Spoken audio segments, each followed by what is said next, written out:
Kembali lagi di video pembelajaran kelas 5 Sekolah Dasar oleh KKN Unut Gulingan B 2021. Hari ini kita akan belajar tema 2, subtema 1, pembelajaran 3. Semua makhluk hidup memerlukan oksigen untuk bernapas.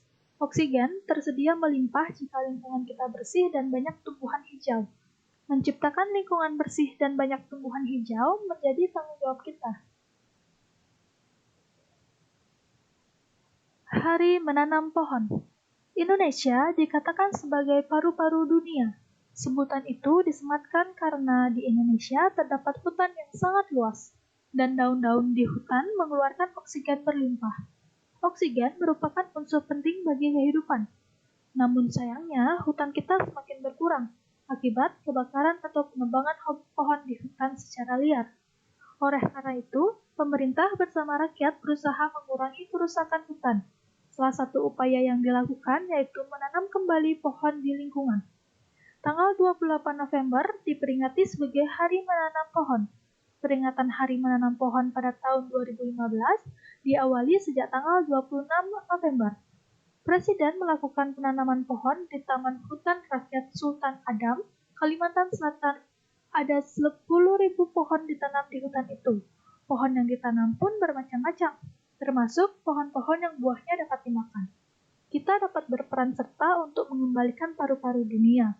Menanam pohon tidak hanya dapat dilakukan di hutan. Kita dapat menanam pohon di lingkungan sekitar kita. Semakin banyak pohon di lingkungan kita, semakin banyak pasokan oksigen bagi kehidupan. Tanggung jawab sebagai warga masyarakat. Tanggung jawab merupakan sikap terpuji yang hendaknya dimiliki setiap individu. Sikap tanggung jawab mencerminkan nilai karakter setiap individu.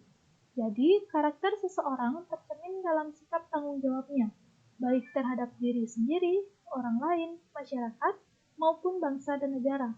Orang yang bertanggung jawab dapat dikatakan sebagai orang yang berkarakter. 1. Tanggung jawab sebagai warga masyarakat. Tanggung jawab melekat pada diri setiap manusia dimanapun ia berada, termasuk dalam masyarakat. Untuk memahami makna tanggung jawab sebagai masyarakat, secara urut perlu kamu pahami pengertian tanggung jawab itu sendiri, pengertian masyarakat, dan baru memahami makna tanggung jawab sebagai masyarakat berikut ini. Pengertian tanggung jawab. Tanggung jawab merupakan salah satu nilai karakter bangsa yang diharapkan tertanam pada setiap individu, terutama peserta didik. Tanggung jawab adalah sikap dan perilaku seseorang untuk melaksanakan tugas dan kewajibannya yang seharusnya dia lakukan, baik terhadap diri sendiri, keluarga, masyarakat, lingkungan termasuk alam sosial dan budaya, negara, maupun Tuhan Yang Maha Esa. Menurut Kamus Umum Bahasa Indonesia, tanggung jawab adalah keadaan wajib menanggung segala sesuatunya. Setiap individu mempunyai tanggung jawab, karena tanggung jawab sifat kodrati, yaitu menjadi bagian dari kehidupan manusia. Jadi, setiap individu mempunyai tanggung jawab. Tanggung jawab setiap individu meliputi berbagai jenis sebagai berikut. A. Tanggung jawab terhadap diri sendiri. Tanggung jawab terhadap diri sendiri menuntut kesadaran setiap orang untuk memenuhi kewajibannya sendiri dalam mengembangkan kepribadian sebagai manusia pribadi. Dengan demikian, bisa memecahkan masalah-masalah kemanusiaan mengenai dirinya sendiri. Contohnya, Evi mendapat pekerjaan rumah dari Bu Guru untuk dikumpulkan esok hari. Akan tetapi, Evi justru menghabiskan waktu untuk menonton acara televisi. Evi tidak mengerjakan pekerjaan rumah. Esok harinya, Evi ditegur Bu Guru dan Evi mendapat sanksi. Dalam peristiwa ini, Evi harus bertanggung jawab atas dirinya sendiri akibat tidak mengerjakan pekerjaan rumah dari Bu Guru. B. Tanggung jawab terhadap keluarga. Tanggung jawab terhadap keluarga menjadi tanggung jawab seluruh anggota keluarga, baik ayah, ibu, maupun anak. Dalam sebuah keluarga, tanggung jawab anggota keluarga menyangkut upaya menjaga nama baik keluarga, meningkatkan kesejahteraan keluarga, dan menjaga keselamatan. Contohnya, seorang ayah bekerja keras untuk menafkahi anggota keluarganya dan memenuhi kebutuhan pendidikan anaknya. Ayah tersebut telah melaksanakan tanggung jawabnya sebagai kepala keluarga. Jika kamu sebagai seorang anak bersikap disiplin dan sungguh-sungguh dalam belajar, berarti kamu melaksanakan tanggung jawab terhadap keluarga. C. Tanggung jawab terhadap masyarakat. Tidak ada seorang pun yang bisa hidup sendiri tanpa bantuan orang lain. Hal ini sesuai dengan kedudukan manusia sebagai makhluk sosial. Atas dasar kebutuhan ini, seseorang melakukan komunikasi dengan orang lain, sehingga terbentuklah masyarakat. Dalam sebuah masyarakat, setiap anggota mempunyai tanggung jawab ikut serta menjaga kelangsungan hidup warga masyarakat. Oleh karena itu, segala tingkah laku dan perbuatan setiap anggota masyarakat hendaknya dapat dipertanggungjawabkan kepada masyarakat. Contohnya, Pak Budi, warga masyarakat Desa Sukamakmur, pada hari Minggu, Pak Budi berencana pergi berlibur bersama keluarganya ke pantai. Akan tetapi, pada hari Minggu yang sama, warga masyarakat Desa Sukamakmur akan mengadakan kerja bakti membersihkan selokan. Pak Budi sebagai warga masyarakat memutuskan untuk menunda acara berliburnya bersama keluarga, karena Pak Budi harus ikut bekerja bakti. Tindakan Pak Budi tersebut mencerminkan sikap tanggung jawab sebagai warga masyarakat. 2. Pengertian masyarakat.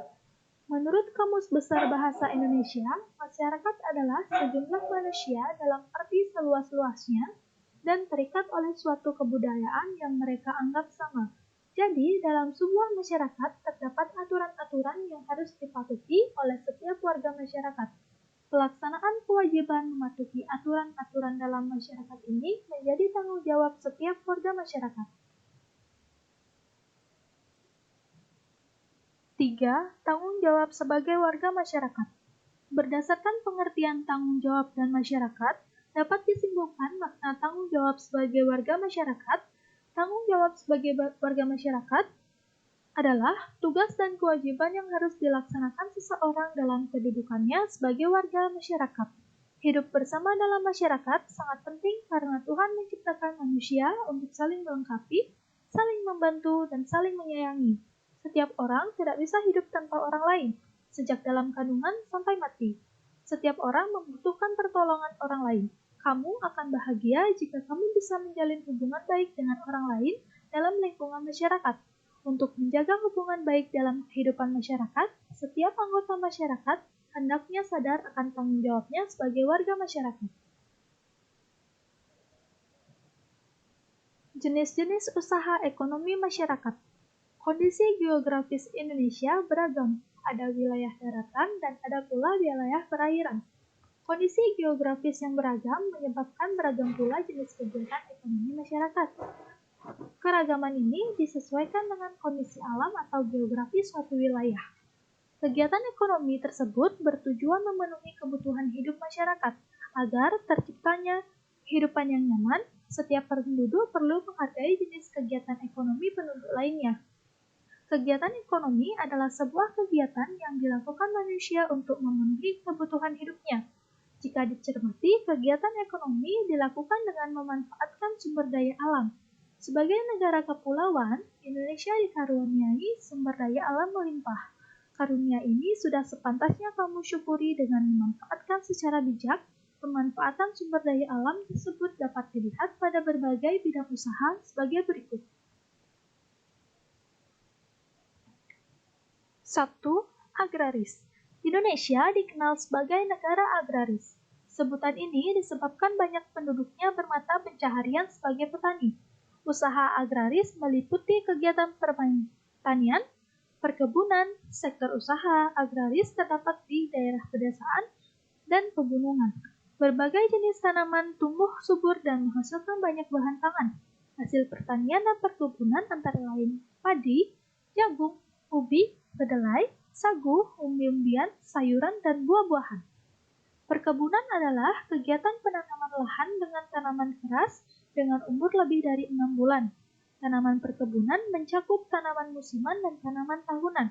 Tanaman musiman berumur pendek, misalnya tanaman kelapa sawit, kopi, cengkeh, teh, karet, cendana, lada, dan kayu putih. hasil perkebunan di Indonesia menjadi komoditas unggulan ekspor. 2. Peternakan. Peternakan adalah kegiatan usaha budidaya hewan yang diambil hasilnya. Hasil peternakan terdiri atas daging, telur, susu, kulit, dan bulu. Jenis peternakan dapat dibedakan sebagai berikut. Yang pertama, peternakan hewan kecil, misalnya kelinci, kambing, domba, dan biri-biri. Peternakan hewan besar, misalnya sapi, kerbau, dan kuda. Dan yang terakhir adalah peternakan unggas, misalnya ayam, itik, burung, dan puyuh. Kegiatan peternakan dapat dilakukan dalam skala kecil maupun besar. Usaha peternakan skala kecil dilakukan oleh penduduk. Peternakan skala besar biasanya dikembangkan oleh pihak swasta atau pengusaha dan pemerintah. Upaya yang dilakukan pemerintah antara lain memberi bantuan bibit unggul, menyediakan pakan ternak bermutu, dan memberikan penyuluhan kepada peternak. 3. Perikanan. Secara umum, usaha perikanan dibedakan menjadi perikanan darat dan perikanan laut. Perikanan darat yaitu usaha memelihara dan menangkap ikan di perairan darat. Perairan darat terdiri atas perikanan air tawar dan perikanan air payau. Perikanan air tawar dilakukan di sungai, danau, rawa, waduk, dan bendungan, empang, sawah, dan kolam. Jenis ikan yang dibudidayakan adalah lele, nila, mujair, gurami, dan mas. Perikanan air payau dilakukan di tambak di pinggir pantai. Jenis ikan yang dibudidayakan adalah bandeng. Perikanan air laut yaitu usaha menangkap ikan di pantai atau laut. Di Indonesia, usaha penangkapan ikan di laut dilakukan nelayan tradisional. Saat musim ikan, nelayan akan memperoleh banyak hasil tangkapan. Laut juga menghasilkan udang, kerang, lumpur laut, mutiara, dan garam. Selain untuk keperluan penduduk, hasil tangkapan ditujukan untuk ekspor. 4. Pertambangan. Dilihat dari kondisi geologisnya, wilayah Indonesia mengandung banyak barang tambang. Potensi barang tambang yang melimpah hendaknya dimanfaatkan bagi kemakmuran masyarakat. Barang tambang dapat dibedakan sebagai berikut. 1. Barang tambang mineral logam, misalnya emas, perak, tembaga, timah, bauksit, dan nikel. 2. Barang tambang mineral non-logam, misalnya belerang, gipsum, marmer, dan batu gamping. Dan yang terakhir, barang tambang sumber energi, misalnya minyak bumi, batu bara, dan gas alam. Barang tambang di Indonesia termasuk sumber daya vital. Pemanfaatannya ditujukan bagi kemakmuran masyarakat Indonesia.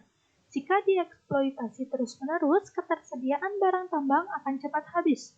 Oleh karena itu, pemanfaatan barang tambang dijadikan dengan bijak dan diperhatikan kelestariannya. Contoh perusahaan yang mengeksploitasi barang tambang di Indonesia antara lain PT Pertamina, PT Aneka Tambang, PT Freeport Indonesia, dan PT Chevron Pacific Indonesia. 5. Kehutanan. Dahulu, hutan Indonesia bagaikan hamparan karpet hijau dilihat dari udara. Hutan Indonesia berperan penting sebagai paru-paru dunia. Hutan juga berfungsi sebagai tempat berkembangnya berbagai fauna. Dari segi lingkungan, hutan menjadi daerah resapan air hujan. Sayangnya, saat ini luas hutan Indonesia semakin sempit. Tidak lagi terlihat hamparan karpet hijau dari udara ketika melintasi wilayah Indonesia. Ini tidak lepas dari alih fungsi lahan hutan untuk kawasan pemukiman dan perkebunan. Akibat dari penyempitan kawasan hutan adalah bencana banjir bandang ataupun tanah longsor. Untuk meminimalisasi terjadinya bencana, kawasan hutan perlu dihijaukan kembali. Pembalakan liar harus dicegah agar hutan tidak semakin rusak. Jika hutan Indonesia kembali hijau, hasil hutan kembali berlimpah. Hasil hutan Indonesia antara lain kayu jati, meranti, ulin damar, dan rotan. 6. Perdagangan. Perdagangan adalah kegiatan membeli barang dagang dan menjualnya kembali kepada konsumen. Kegiatan perdagangan muncul ketika kemampuan manusia atau suatu negara menyediakan barang kebutuhan bersifat terbatas. Akhirnya terjadi saling ketergantungan dalam memenuhi barang kebutuhan. Melalui kegiatan perdagangan, pedagang akan memperoleh keuntungan dari selisih harga jual dan harga beli. Kegiatan perdagangan tidak hanya mencakup satu daerah atau satu negara, akan tetapi kegiatan perdagangan dapat dilakukan antar negara. Secara ekonomi, kegiatan perdagangan antar negara ditandai dengan ekspor-impor. Ekspor adalah usaha menjual barang dari dalam negeri ke pasar luar negeri. Impor adalah usaha memasukkan barang dari negara lain ke pasar dalam negeri. Dan yang terakhir, nomor 7, perindustrian. Perindustrian adalah kegiatan mengubah bahan mentah menjadi barang setengah jadi atau barang jadi. Bahan mentah diperoleh dari melimpahnya sumber daya alam. Usaha industri dapat dilakukan secara perorangan atau kelompok. Usaha industri dapat dikelompokkan industri rumah tangga, home industri, industri sedang, dan industri besar. Contoh industri di Indonesia adalah industri makanan dan minuman, kosmetik, obat-obatan, garmen, serta elektronik. Baik, sekian materi hari ini mengenai tema 2 subtema 1 pembelajaran 3. Terima kasih sudah menyimak dengan baik. Sampai jumpa di materi berikutnya.